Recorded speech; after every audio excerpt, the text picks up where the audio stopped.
to Fahrenheit Performance podcast episode number 11. Today we're doing something a little bit different from the usual sporting personalities, but today we have Mr. Cavan Chan here. He actually reached out to me a few weeks ago with some ideas to do something together, and I said, "Hey, no, I don't do Zoom." and he said, "Fair enough," because he's actually based in Hong Kong.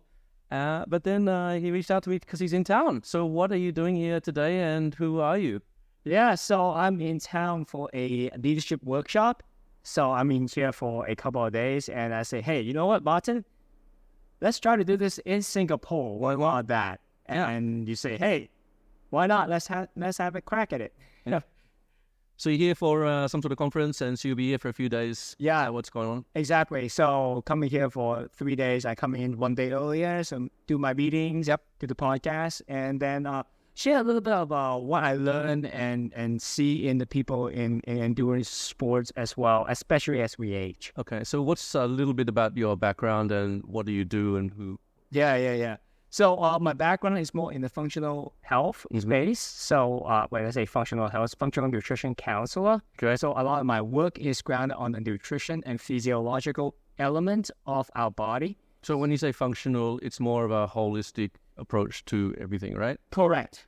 So instead of just a symptom-based approach, we look towards a more of a root cause approach to the biological system that we have in our body. So when you have headache, it doesn't really mean that you have just one problem, right? Yep. You could be actually having multiple problems. It could be as simple as you not having enough minerals, to you just not having enough sleep, nutrition's not insufficient, or brain cancer. Who knows what it might be, right? So, okay. So you are a functional nutrition coach. Yeah.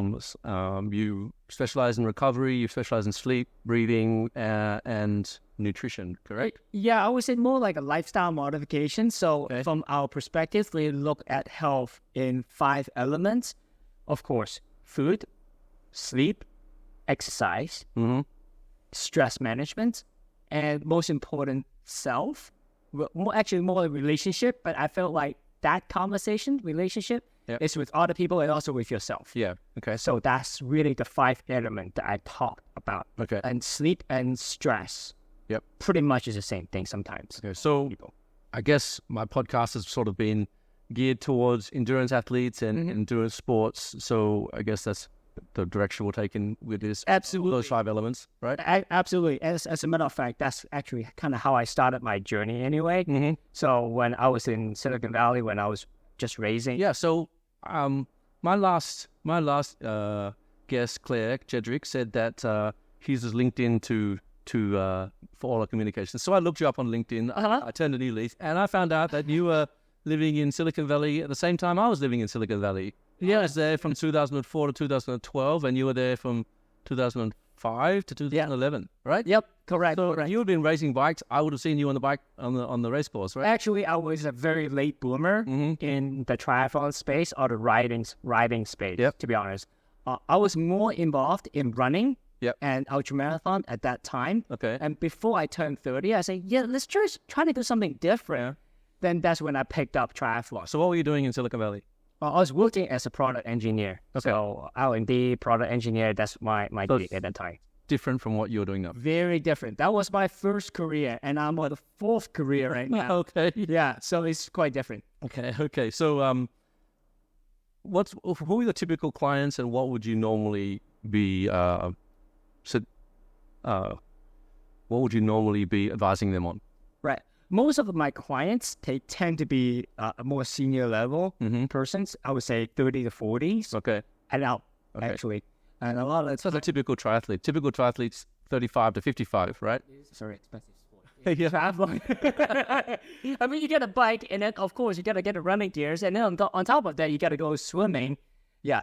So it is a very expensive sport. And then most of the triathletes, when I was training with them, they were all in their 30s while I was in my late 20s. Okay. And when I was training with my running, I was with 40-something years old. Yeah. They were running really fast, Yeah. But then now I think of it, I was like, wait, that's kind of crazy. They were running at a volume that's the same as me because I was running with them. And I was putting in about 20 hours a week, and they were 40 years old, and they're putting 20 hours a week. Yeah, well, they're all executives are always that type A sort of go get them sort of attitude as well. Exactly. And now my philosophy sort of changed after I'd gone through so many level of adrenal fatigue and burnout. And in my last 5 years or so, actually no, last 8 years or so, I actually experienced 3 times of burnout and adrenal fatigue. Okay. And that's what I felt like, wait, hold on a second. I probably should step back. Whatever I'm doing right now don't work for me anymore. To investigate what's going on and why it's happening, right? Exactly. So what is your background in endurance sports? You said you did a little bit of triathlon. Yeah, so my main thing was in half marathon and full marathon until I moved up into ultra marathon, and I felt like, oh, it's about time for me to try something new. And I was about 30 years old when I started. So I started at 25 and then go on to 30, and I switched over to a triathlon space from Olympic to half Ironman distance. Yep. Yeah.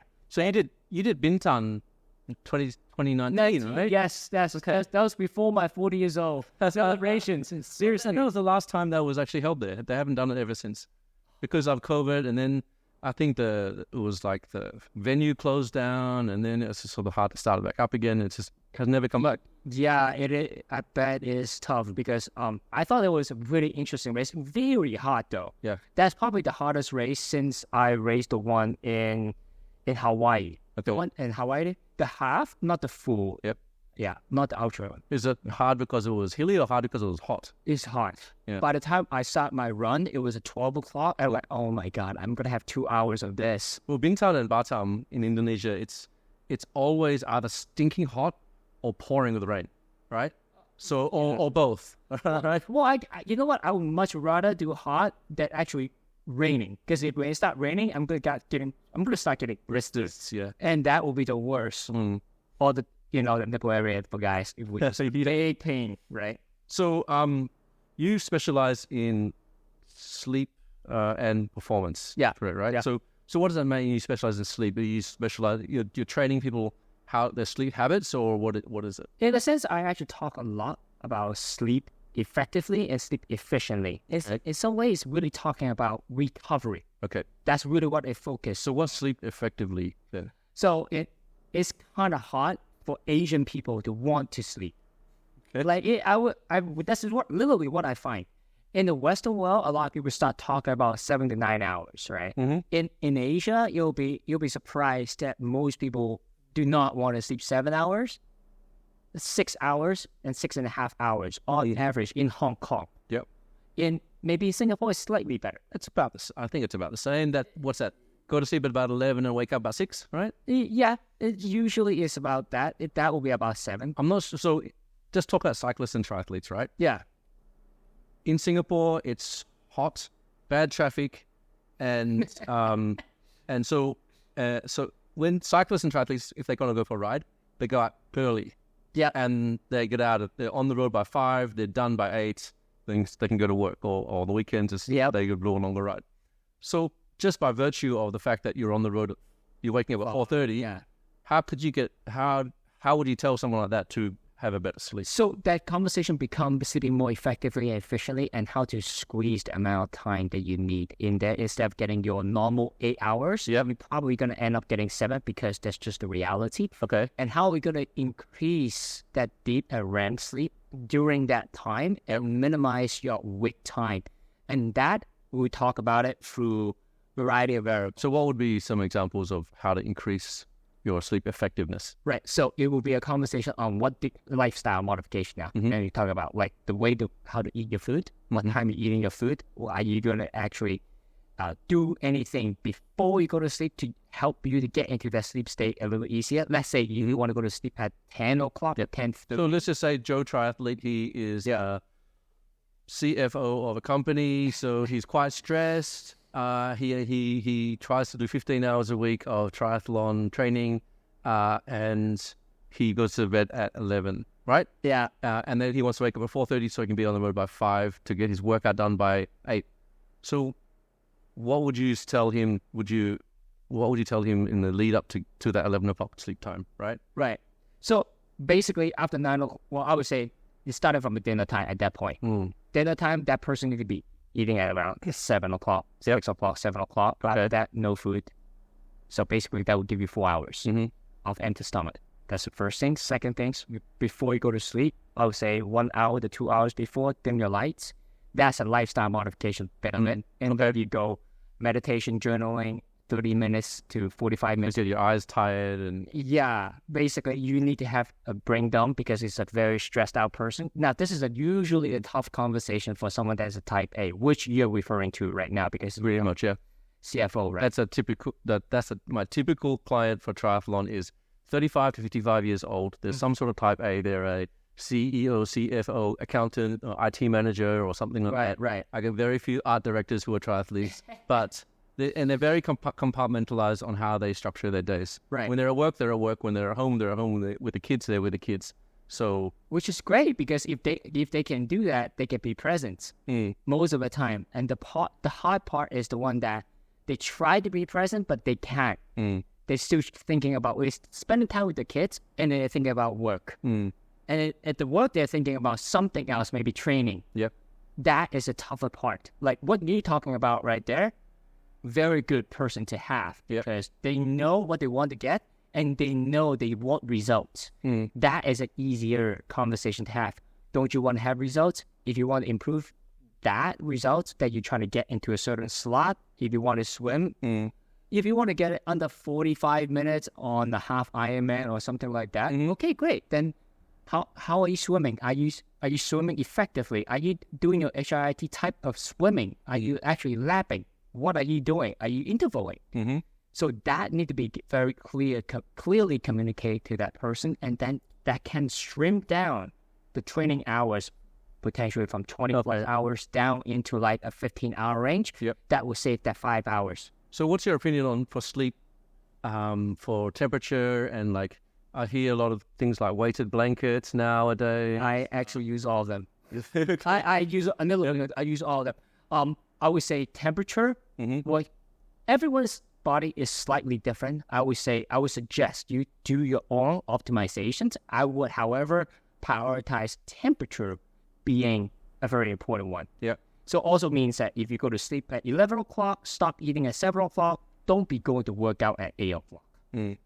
Like you need to... So you want your body temperature to go down before you sleep, right? So you're not going to ride between 9 and 11 at night and then just come from the shower, you go to sleep.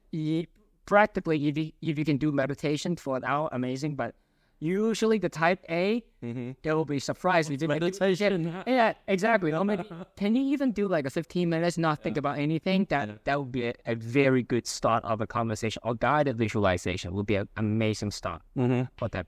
And I would say for that type of individuals, it would not be talking about like sleeping effectively, efficiently without actually getting in a nap.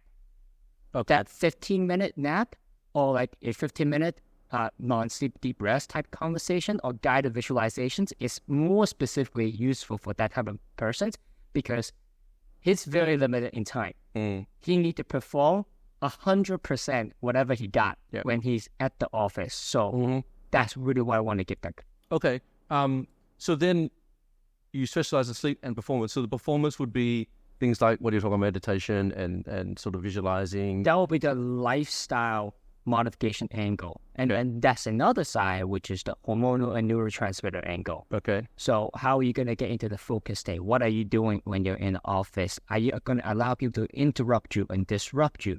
If not, how does that actually look like? So for some of the clients I work with or the entrepreneur that I work with, that's exactly what I'm trying to help them to craft. Because I've come across someone that is 20-something years old, starting his own business at the side while he's working in a company, high achiever. At the same time, he tells me he doesn't have a notebook. And I'm like... his ideas... his ideas, it's all in your head. Are you telling me that you're trying to sleep with your ideas and trying to be effective and efficient with your sleep at the same time? Not going to happen. Sorry. So the best way to go about it, I introduced a few apps for him to use. I actually taught him how to utilize those apps. And 3 weeks later, he came back to me. I slept better. Okay. I feel more rested. I was able to get into sleep, I feel less awake time showing up. Yep. Not much, but feel, and he feel more rested the next day, which is an actual improvement, I think. Well, that's pretty clear because you actually unload a lot of information, like the brain dump, before you go to sleep. Yeah. So it's like getting to the bottom of the hill. You can you're not carrying the backpack up the hill. You leave it at the bottom, and then you can focus exactly without the weight. Exactly what I want you to do. I don't want you to bring in your problem into your sleep state and ask your sleep state to go through the REM to use it for that. The REM for that particular moment, the best way to utilize REM at that point is to process your emotions.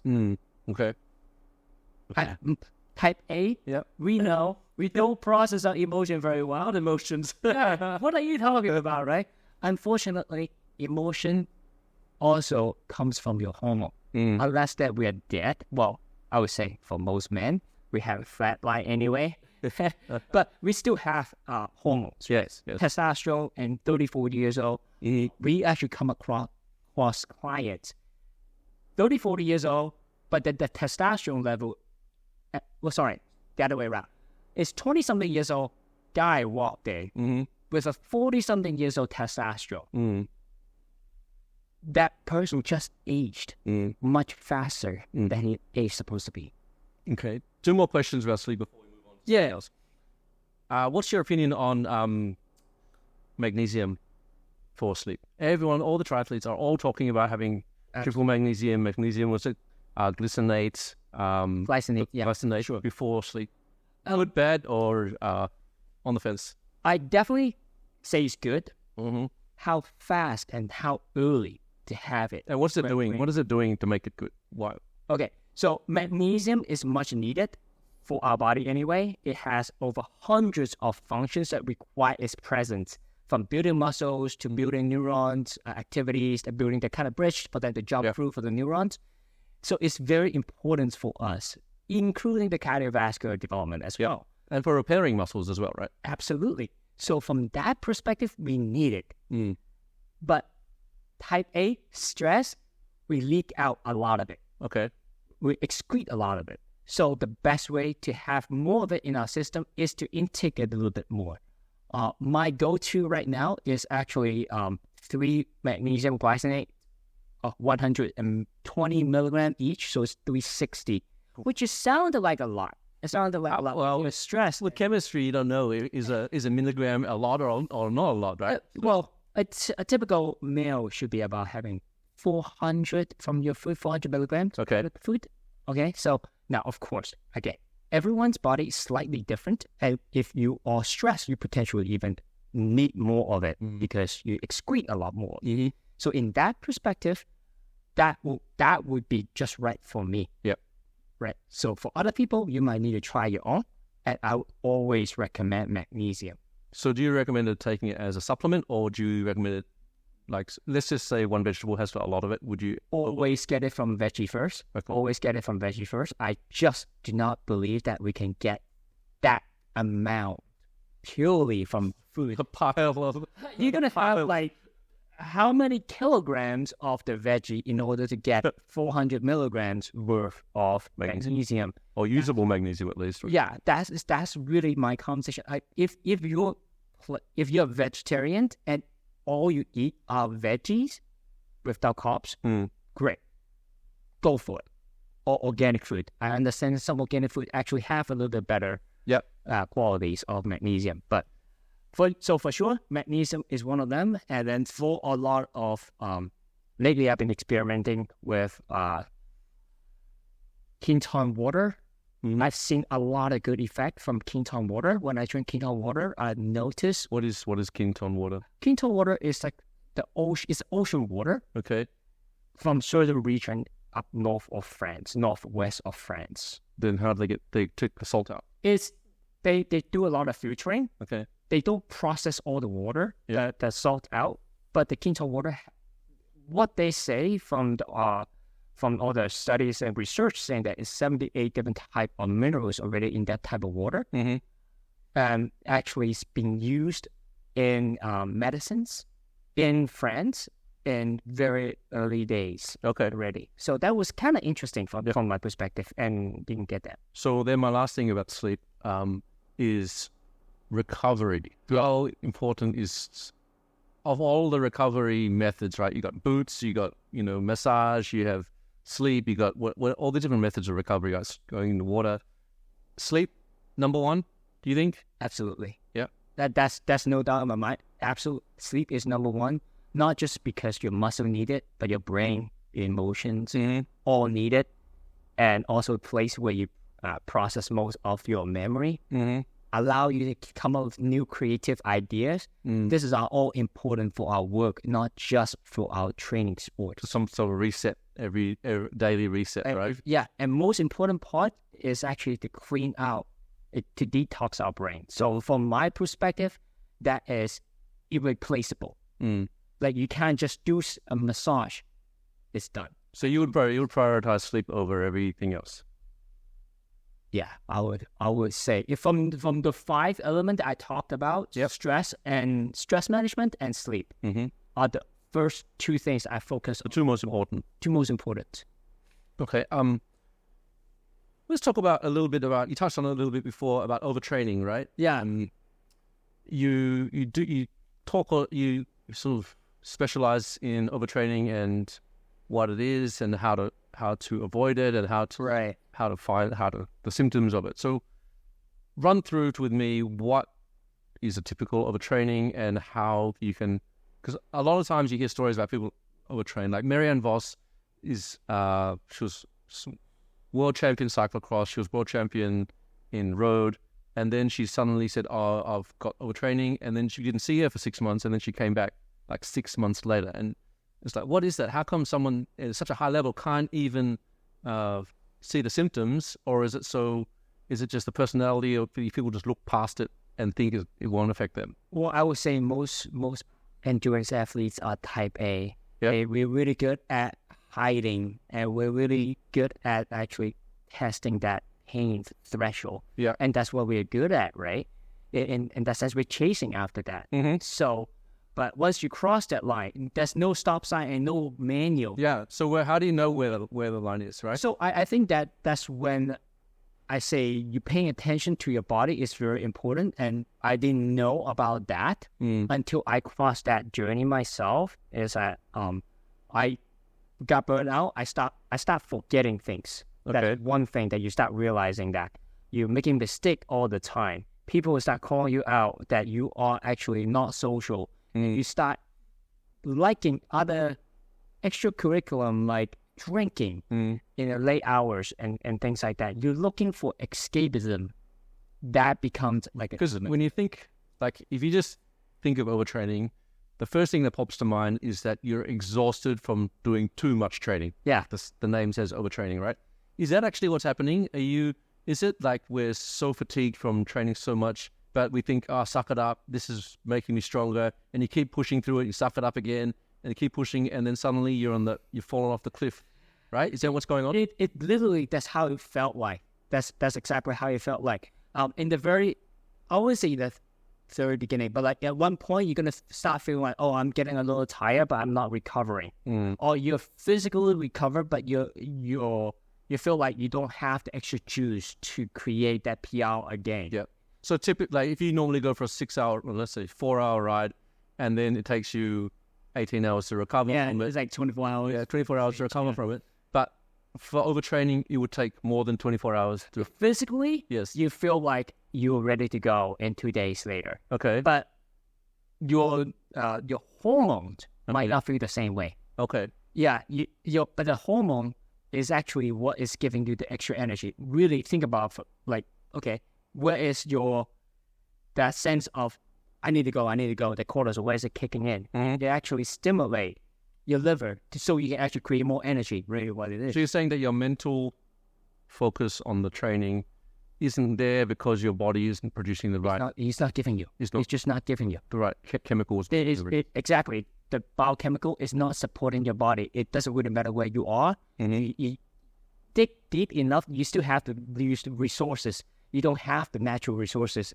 down there. So what are the telltale signs of your overtraining? Apart from, so when is it just fatigue, and when is it starting to be overtraining? Is it is there a long lead up to it, or could it happen to anybody? I can just say that from my own experience, I feel the telltale sign when my heart palpitates to the point that I just only at night I felt my heart is about to jump out. So something like HRV, yeah, would be able to. HRV would be a very objective way of looking at it, which I always would say that is probably one of the best way to know about it, because objective, you can see it.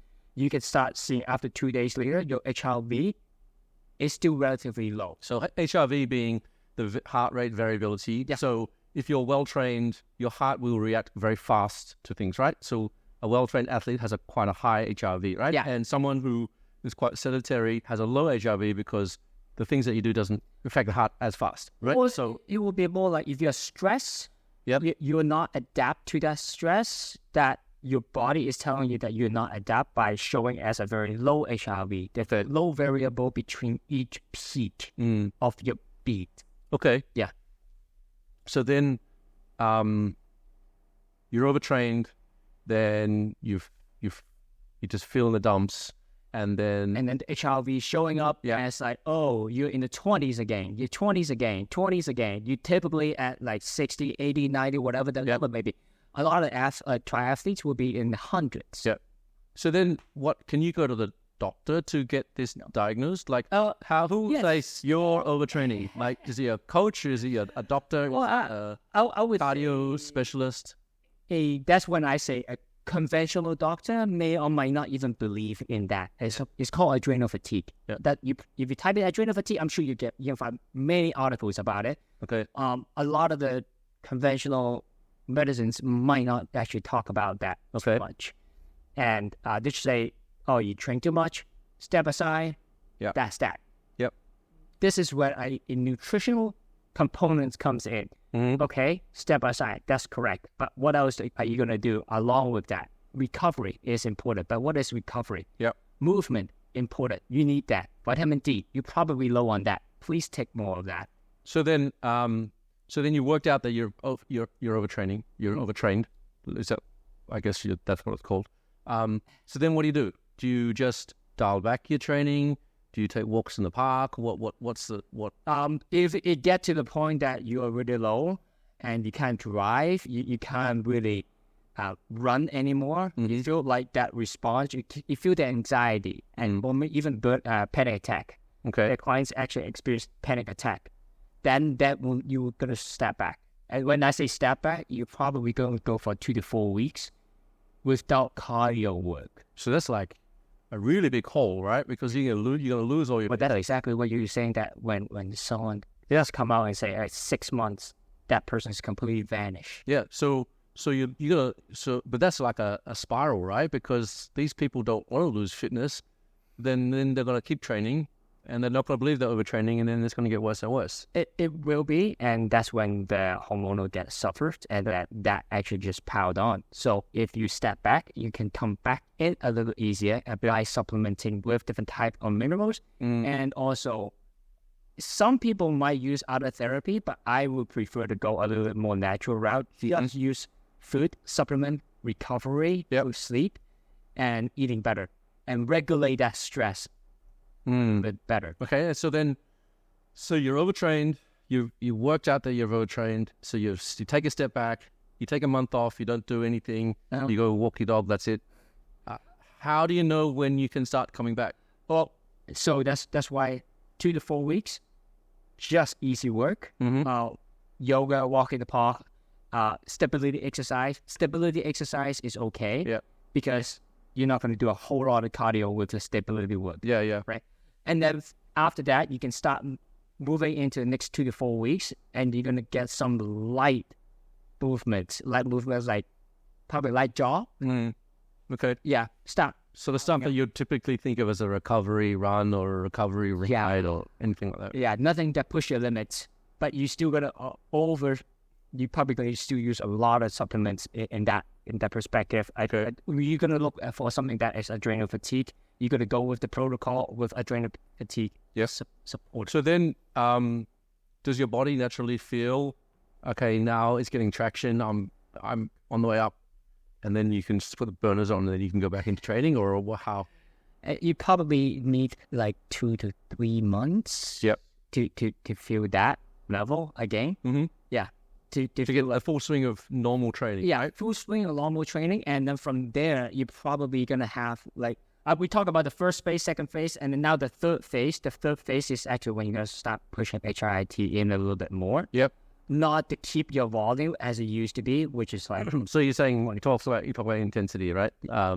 Yeah. Interval training, sprints, hill repeats, that sort of stuff, right? Hill and heat, not necessarily weights and things like that. Yeah, we can, but when you talk about HIIT, it's intensity focused workouts. Yes, focus, short burst, long recovery. Long recovery, maybe like next day, do something a little easy, but not just go with it. Yeah, now the HIIT, not an everyday HIIT. Yeah, that doesn't make sense because now you're pushing the body again. Yeah, of course. You talked about nutrition a little bit before. Let's sort of pivot into nutrition. So recovery and nutrition, and sort of the traditional approach for endurance athletes with nutrition is you've got a marathon on Sunday. Carb load. Yeah, Wednesday, Thursday, Friday, you're eating pasta. I remember when I did the New York Marathon, there's a pasta party and everyone goes there and just eats pasta, right? So is that still relevant 10 years, 20 years later since I did it? I honestly don't think that was ever relevant to be very frank with you, because on those races, ain't you having like your first goo at a mile 10 anyway? So it almost doesn't make sense. So from that perspective, I would say that if you need to go out for a party, any reason, sure, why not? Yeah. But then if not, I would say just hydrations and with a lot of minerals, supplementation. That will make a lot more sense. So if you have a normal probiotic and multivitamin routine, would you step that up before a race, or would you just maintain the course? I will maintain the course. Okay. I will maintain the course, and then I will step up a lot more on the minerals. Lemons, just lemon waters with salt in there. Himalayan salt, that will be cheapest way to go about it. Okay. Unless you really want to spend on magnesium glycinates, that type of supplements, you need that too. Okay. And then what's your opinion on sort of balanced diets and high level of training load? Are you very much a whole food sort of person, or would you be taking lots and lots of multivitamin sort of person? I prefer whole food. I do prefer whole food. A lot of veggie is very important. However, if you're going that high volume of the training, carbohydrates are absolutely necessary. You can't go without carbohydrate at that point. I think it just makes sense for you to make sure that you don't have a very high glycemic index food though. So you carb low, but then you make sure that you have a coating on top of that. So if you cook pasta, like the Italian way of cooking pasta, the al dente, which is a little bit chewy, actually the blood glucose rising is not that fast. That's always better. Okay. So I would go from that directions, and veggies. Anyway, my half the plate is going to be veggies, if not more. A lot of people tell me that your plate should be as colorful as possible. Absolutely. Right? But that's a lot more on the phytonutrient side, I think. So it actually helps you on like anti-inflammatory. That is really what it is for. And I absolutely agree with that. So I always stick with 22 to 26 different type of vegetables throughout the week. That's a lot. 22 to 26? Yeah, 22 to 26. But different type of like you have all the herbs count as individual, right? So don't worry about it. Yeah. So onions, different type of onions, and then you got your broccoli. You can easily count probably 5 to 10, but then you haven't even count the basil that you add in there, the oregano that you add in there. Okay. Yeah. And then white rice versus brown rice. Brown.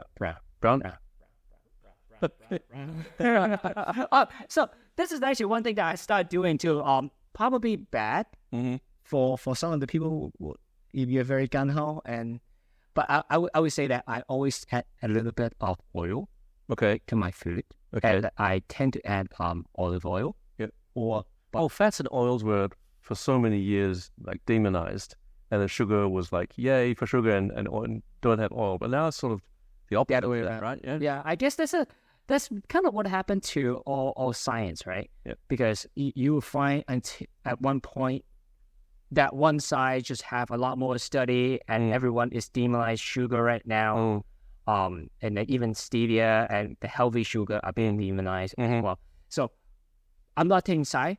But at most of the time, I will prefer tea with no sugar anyway. Yep. So, but if I were to put sugar, I would try to put as natural as I can, and I'll be happy with that. And if you're addicted to the can of Coke, hey, once in a while, shift it into Diet Coke. It probably won't kill you, but it'll probably be a little healthier. And so Southeast Asia is notorious for high humidity, high heat. You're sweating a lot. What sort of dietary modifications do you think that we should be doing here to keep our training loads up? Actually, one thing that I would imagine it will work really well, I have yet to put it into test though, is to actually train a little bit in a sauna. Okay, yep. Yeah. Well, yeah. So that's another topic altogether. Okay. Heat training, right? I sell the heat, the core temperature sensors. And in Europe and in the Northern Hemisphere, they all do their training and then sit in the sauna for 10 minutes after to keep their body temperature elevated. But then when I talk to people in Singapore, it's like, it's already hot. Like, when we stop training, it's still hot. So it's not like you go into a 16-degree... Oh, it's still training. Yeah, your temperature's going to drop. Your temperature stays high in Singapore anyway. Right? So a lot of people, if I tell them something like go into a sauna after training, they will say, I'm crazy. Right? Okay.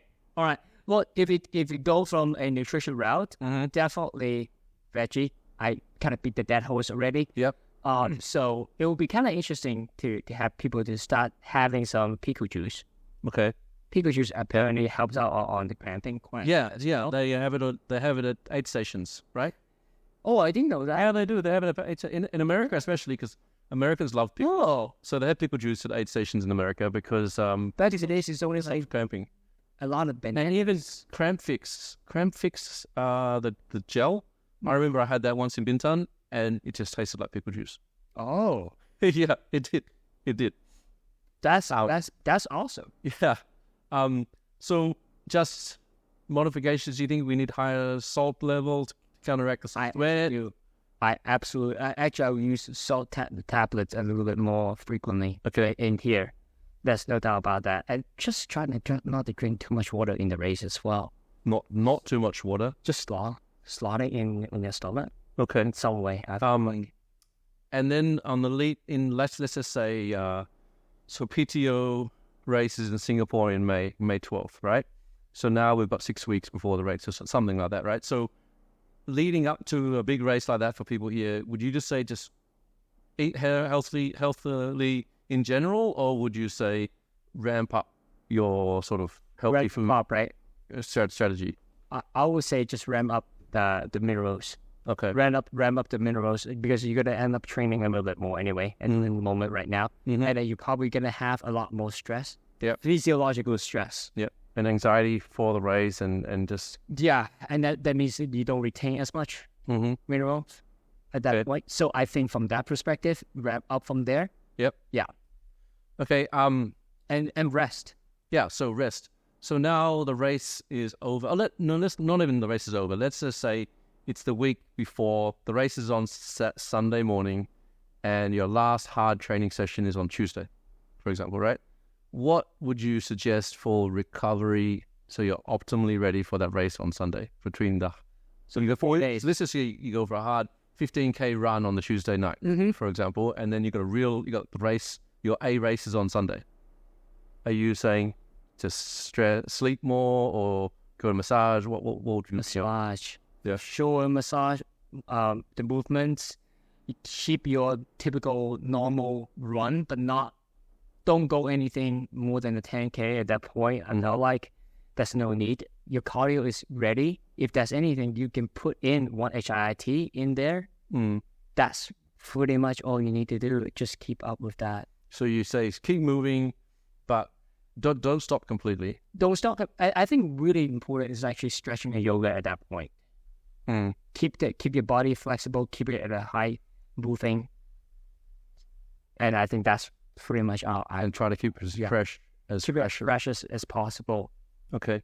And then recovery. Do you have any recovery tips? Like, I know that, recovery boots are big. Sleep obviously is big. What do you have any recovery? Well, you actually mentioned about temperature, right? Yes. So one thing in Southeast Asia or Asia overall, I think it's very important to have is your put something like, forgot the name of it all of a sudden. It actually cool down the mattress. Mm-hmm. I have one. It's like an opposite of a electric blanket. Yes, actually exactly opposite. It's almost like a fridge. It circulates cold water underneath the blankets. So, like, I've heard it's the optimum sleeping temperature is 17 and something like that, right? Yeah, so, but you're gonna have a tough time trying to get the machine to run at that level. I have one in Hong Kong. I can't even get it down to like 19 right now. Yeah. So It's insane. But that's cold, right? It's when you walk into a room that's at 18 degrees. Yeah. You can feel it's really cold. Yes, I would say that temperature you're gonna have to adjust. Mm-hmm. I find it best actually to be right around 19 for me. Okay. Yeah, some people might run a little cooler if your hormones running a little differently, running a little hot.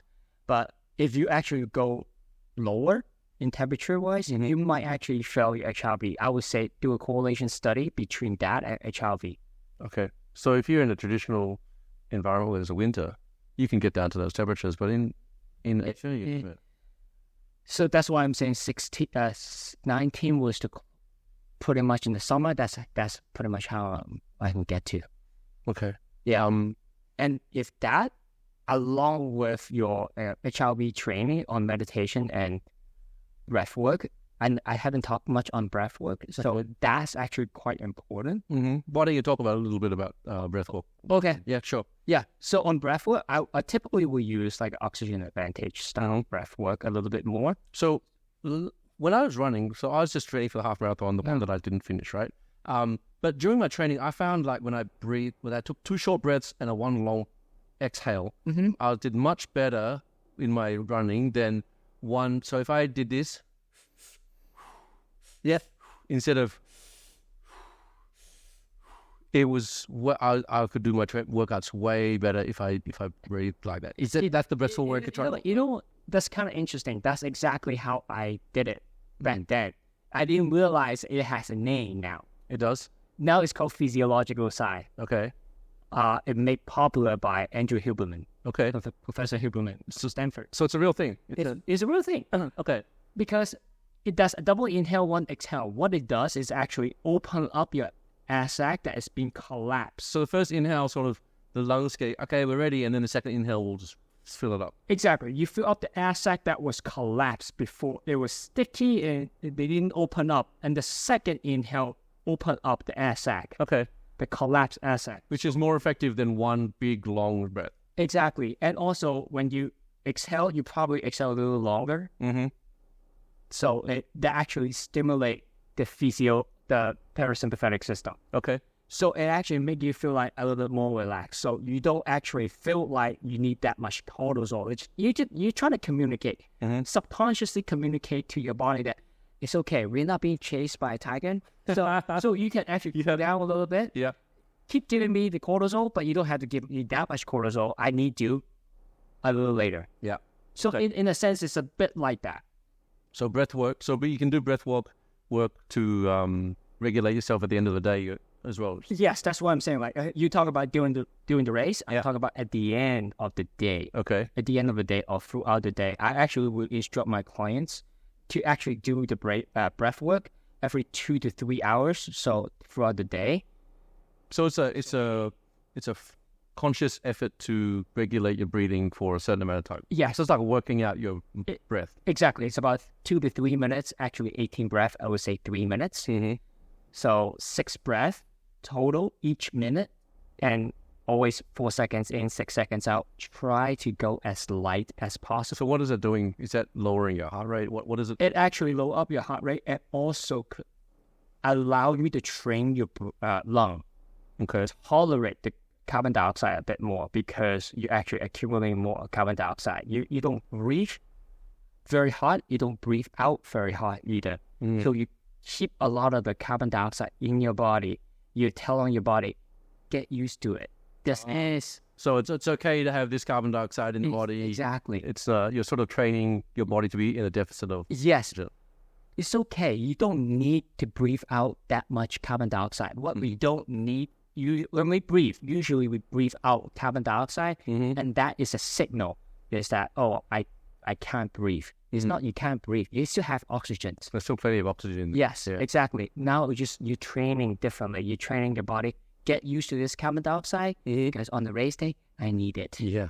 That's what every training is, right? Is this is you're simulating a race day, and I guess breathing is just another one of those things, right? So that's actually, sorry, I forgot to mention that, which is a huge part of HRV training for some of my clients that I know Oxygen Advantage even have an advanced course specifically to train high altitude and just flat surface. Okay. And they have people able to control the breath to the point that they can drop the SpO2 down to 90s. Wow. At low, like 9, that was like 89. Doctors would have a harder. But then I would recommend everyone just go to YouTube right now and just type in Oxygen Advantage and high altitude training. You will find a video with one guy. You're looking at that guy on that bike riding with an oximeter on. You can see the number keep dropping from 95, 92, 91, 90, 89, 87. And in back, I was like, wow, that level of control is possible. I didn't realize that.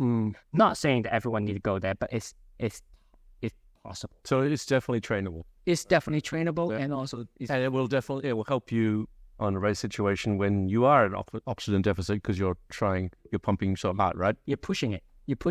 Basically, that's really what it is. Okay. And you're training your muscle to tolerate the lactic acid as well. Yeah. Okay. I think we covered a lot. It's a very high intensity. Yeah. So what's the best, if people have questions, because we threw out a lot out there, what's the best way to get a hold of you? IG, I think it's the best way. Go to Cavan Chan. So CAVANCHAN. You got it. Right? Yep. Just reach out to you on Instagram and ask whatever questions, right? Yeah, just find me and ask some of your questions. I do offer the 15 to 20 minute free consultations. Okay. I would say that to make sure that I know what you're talking about, and I also know that I can help you. If I can't help you, I just refer you to somebody. Okay. And majority of the time you're in Hong Kong. Yeah. Happen to be here for this week. Well, right? I'm trying to come back actually a little bit more often now. So let's see whether I can build something over here as well. Okay. So that's I'm hoping to come to here maybe once or twice every quarter. Okay. So that's we'll see. I'm looking forward to that though. Okay. Well, I look forward to this when you come back next time, okay? Yeah, I appreciate it. Much.